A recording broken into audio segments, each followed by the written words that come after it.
Today we are going to talk about value-based budgeting. What is it and why it's important to know what you do not value and what you do value is because another benefit that comes with value-based budgeting is that you become more intentional in how you spend your money on a day-to-day basis. How do you actually do it, like practically? How do you start?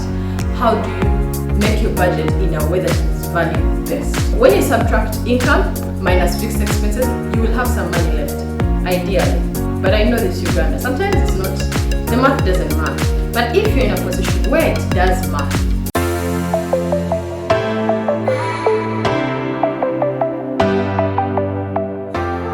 hi, welcome to my channel. I am Gabriela, and this is the Personal Finance and Coffee Podcast. On this channel, we talk about money and personal finance. How can we use the money that we have worked so hard for to attain the goals that we have, so that we don't feel like 5 years later, 10 years later, we have made the money, but what has it done? That frustration of feeling like, fine, I've made the money, but then I still haven't attained my goals. If this is something that you find interesting, if this is something that you find valuable, please like this episode and subscribe so that you don't miss the upcoming episodes. Today we are going to talk about value-based budgeting. What is it? Value-based budgeting is a method where we filter our income and expenses through what our highest values are.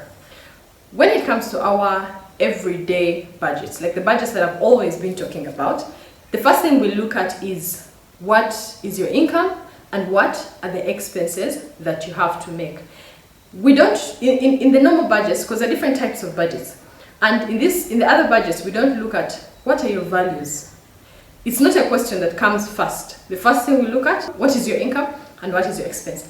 That is where we start from when it comes to other budgets. But in value-based budgeting, we look at what is important to you in your life. Now, different people have different values. One person can value traveling and having experiences with friends and family. Another person can say, I really don't mind traveling, but for me I value having a beautiful home. Having my home, having decorations and interior decor and looking amazing. Now, when you go online, there are different forms of values. They may not say them like probably the way I've said them, but there are different examples of what values a person can have. Now, when people have different values, so if someone's value is people, is friendships, how they spend their money will be different. They'll probably spend their money on meeting their friends. They'll probably spend more money on their birthdays, and so it will affect how they spend their money. Now, the thing about value-based budgeting is that you need to be very aware of what is important to you and what is not important to you. Because in the same way that you have things that you value, there are some things that are not a big deal for you. There are some things that really are not a big deal for you. Now, why it's important to know what you do not value and what you do value is because not many people have abundant resources that they can cover everything 100%. When you pick what you don't value, you pick money, you spend less in those areas and then you spend more in other areas. Now, what are some of the benefits that come with this method of budgeting? Some of the benefits that come with this method of budgeting is that you find that you actually have more joy to life. Because you've taken time and you've picked areas that are important to you, you feel happy, you feel like you're abundant. You feel like, I'm happy I'm content, because not that you have a lot of money, but the way you're spending your money makes you happy.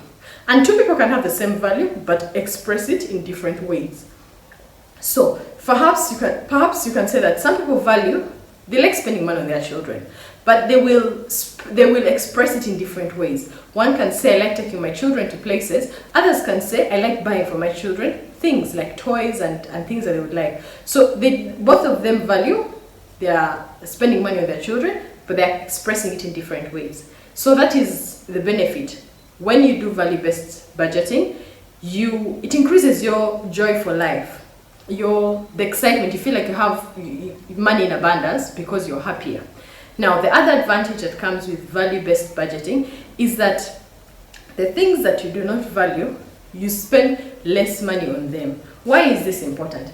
Sometimes how you can feel frustrated that you feel like your money is simply slipping out. For example, maybe at home you don't have like help, so you find that you come late from work, you pick the children late, and then you end up eating out at restaurants, for example, as a family, because you're too tired to cook. So you find that you're actually spending so much money going out to eat, not because you value it, but because this is something that is a necessity out of the situation that you find yourself in. So when you become aware that this is not something that I value, but I'm spending a lot of money on, then you're able to say that, okay, how can I solve this challenge of not having food, like supper at home in time? Do I prepare in advance? Do I get a microwave so that I will simply have to warm?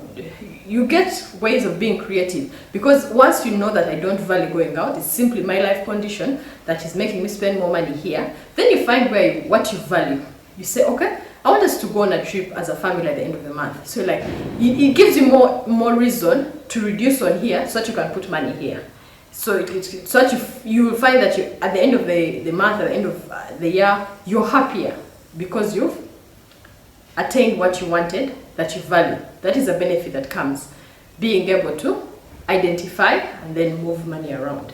Another benefit that comes with value-based budgeting is that you become more intentional in how you spend your money on a day-to-day basis. Because you have taken time to decide that this is what I want and this is what I do not want, then you're able to make a decision on a day-to-day basis. If an occasion comes up and they're like, guys, we're going for a trip, would you like to join us?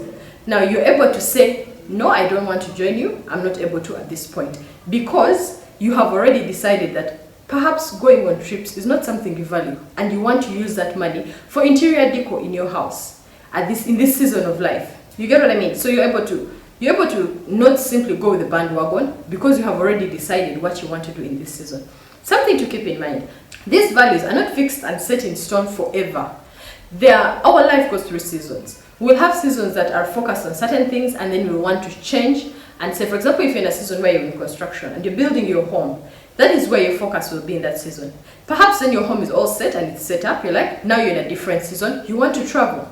And then you get into another season of life where you need to take care of your parents. And that is where now your focus will go. Perhaps every year you can reassess and say, what are my values? What do I want to do with my money this month? Now, what are the cons that can come up with value-based budgeting?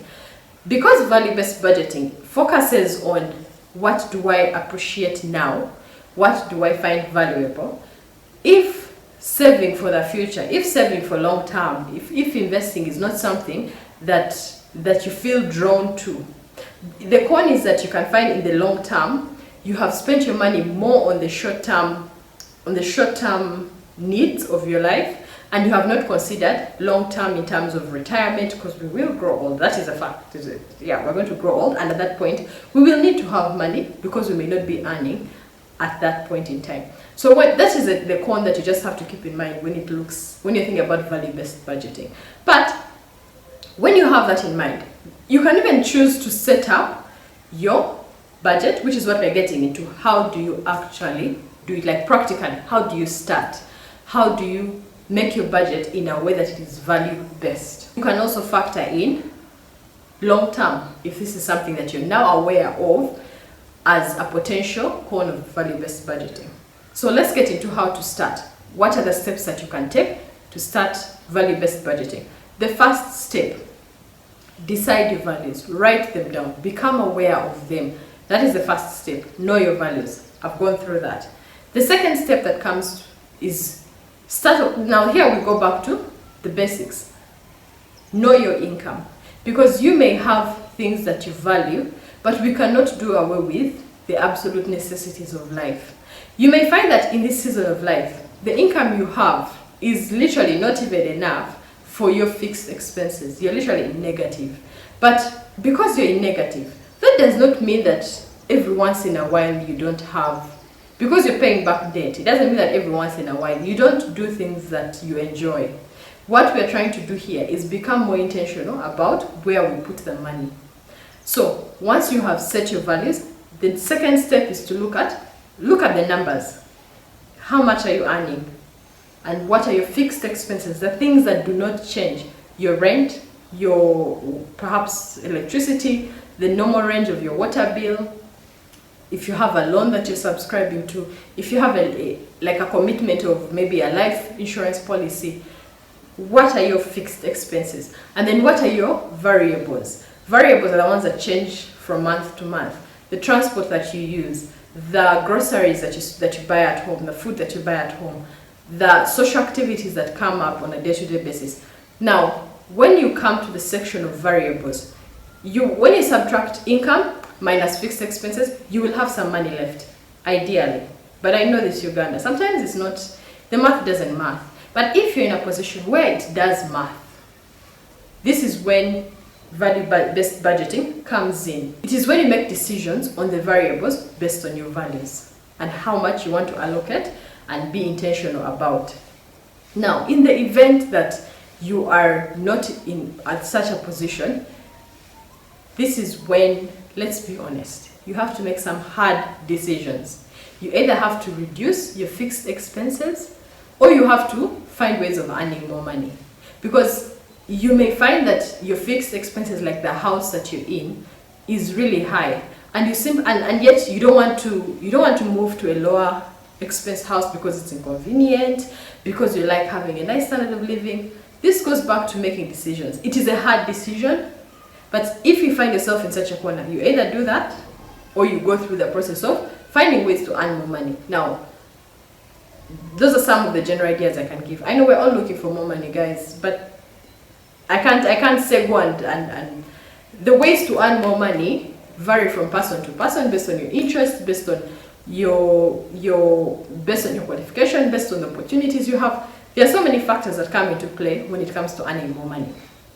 But that is the second step that comes with value-based budgeting. Now, once you have done that, the third step is to track your expenses, because we plan, but then sometimes what's on ground is different and it changes from month to month. So the third step is to track. Why is it important to track? When you know where your money is going, it will show you what you actually value. It's one thing to say that I value spending money on the children, for example, but then you go through 1 month, 2 months, 3 months, and you've not taken them anywhere. So in your head, it's a value that you have, but then you realize that I actually don't spend money on them.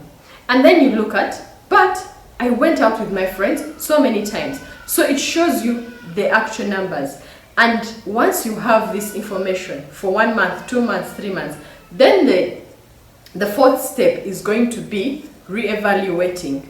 Do you want to make changes and become more intentional on a day-to-day basis to stop doing some things, or do you want to become aware that, okay, fine, I thought this is what I value, but I'm going to change and keep it to what I'm actually doing.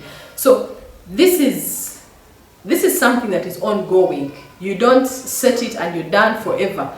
It's a work in progress, because as people, we are changing, we're having different experiences, different ideas, we're exposed to different things. So this is something that you need to consider.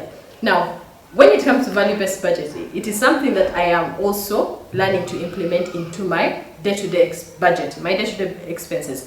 Because personally, I am more on the side of I save too much.